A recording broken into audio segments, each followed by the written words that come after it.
Halo semuanya, apa kabarkah kalian saat ini? Ya, saya harap kalian semua dalam keadaan yang senantiasa baik-baik saja. Setelah minggu lalu libur, manga Black Clover chapter ke-308 sekarang akhirnya rilis juga. Oleh sebab itu, pada kesempatan kali ini seperti biasa saya akan membuat pembahasannya.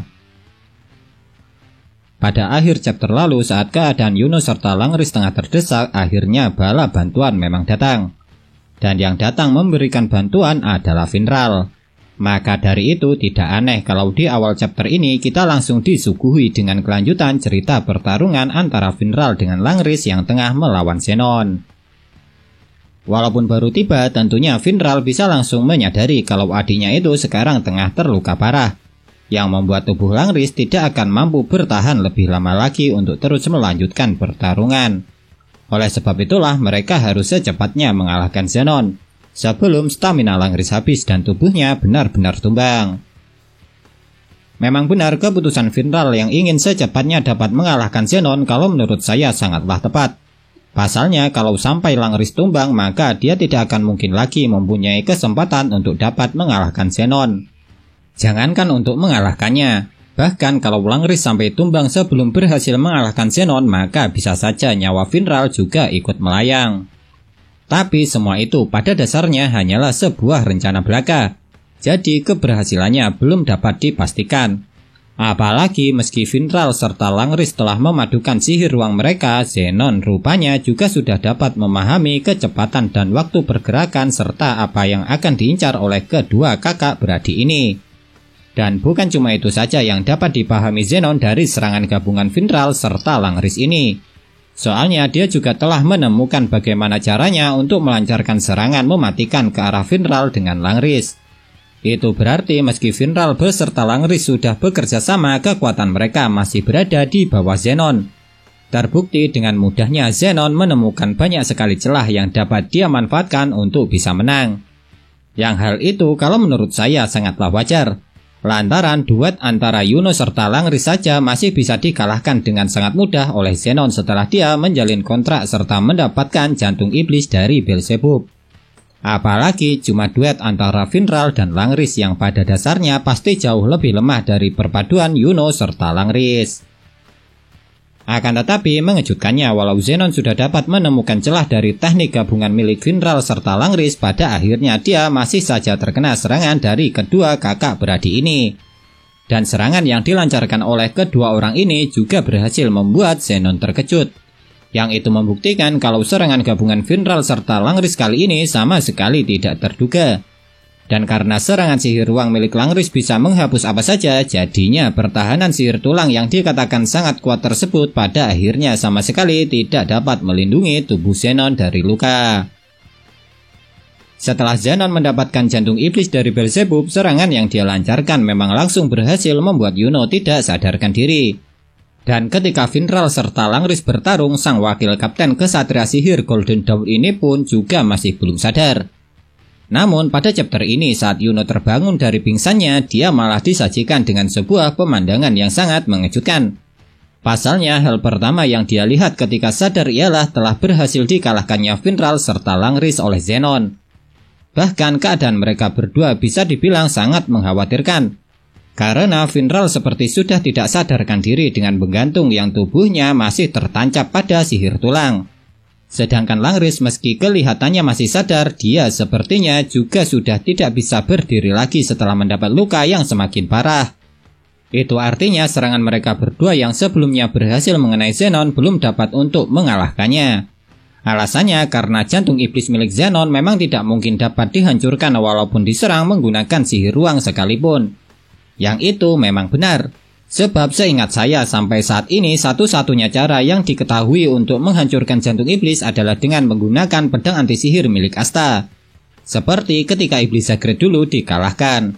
Itu berarti agar dapat mengalahkan Zenon harus ada Asta di tempat itu. Supaya dia dapat kembali menebas jantung iblis milik Zenon sama seperti yang pernah dia dulu lakukan kepada Zagreus.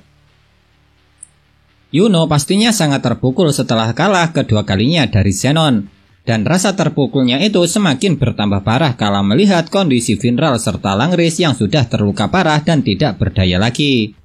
Dan mengejutkannya, meski biasanya Yuno tergolong orang yang pantang menyerah, kali ini dia malah terlihat sangat putus asa. Bahkan Yuno sampai mempertanyakan apakah dirinya membuat pilihan yang salah. Karena setelah Zenon menyerang markas Golden Dawn yang mengakibatkan William berhasil diculik dan kalahnya Yuno serta tewasnya banyak anggotanya, dia memang memutuskan untuk menuntut balas. Bahkan saking inginnya Yuno balas dendam, dia sampai berkata sombong di depan para kapten ketika sedang mengadakan rapat. Tapi setelah dia membuat pilihan untuk menuntut balas, pada akhirnya Yuno malah kalah. Sampai dia merasa sama sekali tidak berdaya. Sejujurnya sangatlah wajar kalau Yuno merasa sangat terpukul dan tidak berdaya setelah kalah kedua kalinya dari Zenon. Karena meski sudah menjadi semakin kuat, dirinya masih belum bisa menyelamatkan William serta membalaskan dendam para anggota kesatria sihir Golden Dawn yang telah tewas.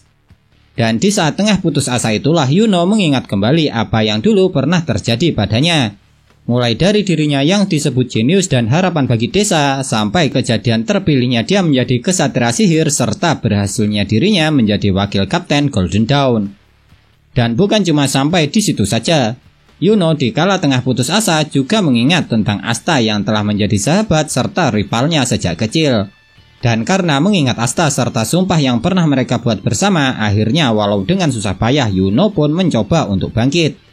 Lantaran dia tidak ingin dan membiarkan sumpahnya dulu berakhir seperti ini. Dan mengejutkannya, di saat Yuno tengah berusaha untuk bangkit, tiba-tiba muncul sesosok bayangan di hadapan Yuno. Dan bayangan itu juga mengatakan kalau dirinya setuju akan pilihan Yuno. Bahkan bayangan misterius tersebut mengatakan kalau dirinya adalah Yuno, tapi Yuno juga mempunyai kekuatan sendiri. Memang benar munculnya sosok bayangan itu sangatlah mengejutkan. Tapi yang lebih mengejutkannya lagi, setelah bayangan itu muncul, tiba-tiba Yuno juga dihampiri oleh grimoire berlambang sepet. Yuno yang mendapatkan grimoire kedua pastinya merupakan sebuah kejadian yang sangat menarik untuk dibahas. Pasalnya sejauh ini seingat saya cuma Yuno seoranglah yang mendapatkan lagi grimoire walaupun dia sudah memiliki satu. Apalagi grimoire yang didapat Yuno kali ini memiliki lambang yang berbeda dengan grimoire-nya yang pertama. Soalnya seperti yang kalian tahu sendiri, grimoire pertama milik Yuno adalah berlambang clover berdaun 4. Sedangkan yang dia dapat sekarang berlambang spade. Dan bukan cuma itu saja yang menariknya. Melainkan ketika dia mendapat grimoire baru berlambang spade, orang-orang yang berada di luar kastil ternyata bisa langsung mengetahui siapa orang yang mendapatkannya. Padahal posisi mereka dengan Yuno lumayan jauh. Namun yang paling menarik bukan tentang orang-orang yang tahu kalau yang mendapatkan grimoire adalah Yuno.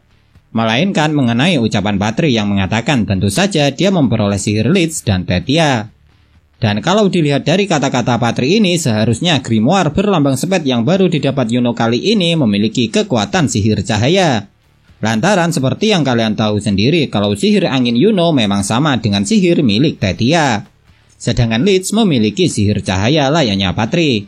Itu artinya karena Patri mengatakan kalau Yuno memperoleh sihir Lich dan Tetia, grimoire berlambang sepet yang baru dia dapatkan itu seharusnya akan memiliki kekuatan sihir cahaya. Akan tetapi sekarang yang jadi pertanyaan adalah kenapa Yuno bisa memiliki dua grimoire? Kalau menurut saya alasannya mungkin disebabkan karena munculnya sosok bayangan yang muncul di hadapan Yuno. Dan siapakah sosok bayangan itu?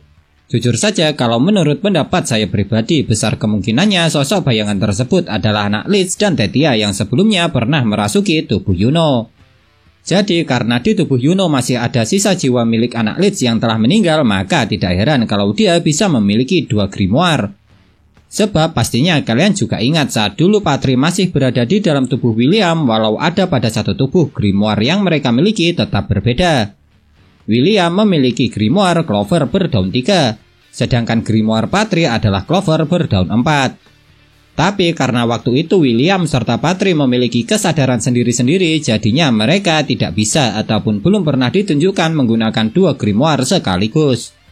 Namun karena dalam kasus Yuno kali ini sosok bayangan yang muncul itu mengatakan kalau aku adalah kamu, jadinya Yuno bisa menggunakan dua grimoire dengan dua kekuatan berbeda secara bersama-sama. Karena meski memiliki dua jiwa pada satu tubuh, jiwa mereka berdua sepertinya sudah menjadi satu. Dan mungkin penyebab kenapa jiwa anak Lich dan Tetia dapat menyatu dengan jiwa Yuno adalah karena sebelumnya dia pernah merasuki tubuh Yuno dan mengambil alihnya.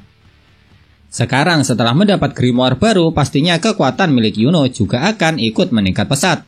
Oleh karena itu, di akhir chapter ini Yuno mengatakan kalau dia akan mengalahkan Zenon dan menyelamatkan William serta semua orang. Namun yang jadi pertanyaan sekarang adalah kira-kira dengan kekuatan barunya ini mungkinkah Yuno akan dapat mengalahkan Zenon yang telah memiliki jantung iblis? Lantaran walau Yuno tahu bagaimana caranya menghadapi iblis, tentunya tidak akan semudah itu untuk dapat mengalahkan Zenon. Tapi sejujurnya saya lebih berharap kalau Yuno akan mengalami sedikit kesulitan. Pasalnya saya masih belum puas melihat pertarungan Yuno saat menghadapi Zenon. Nah, itulah yang dapat saya bahas mengenai manga Black Clover chapter ke-308 ini. Kalau menurut kalian kejadian manakah yang paling menarik? Tinggalkan komentar kalian ya.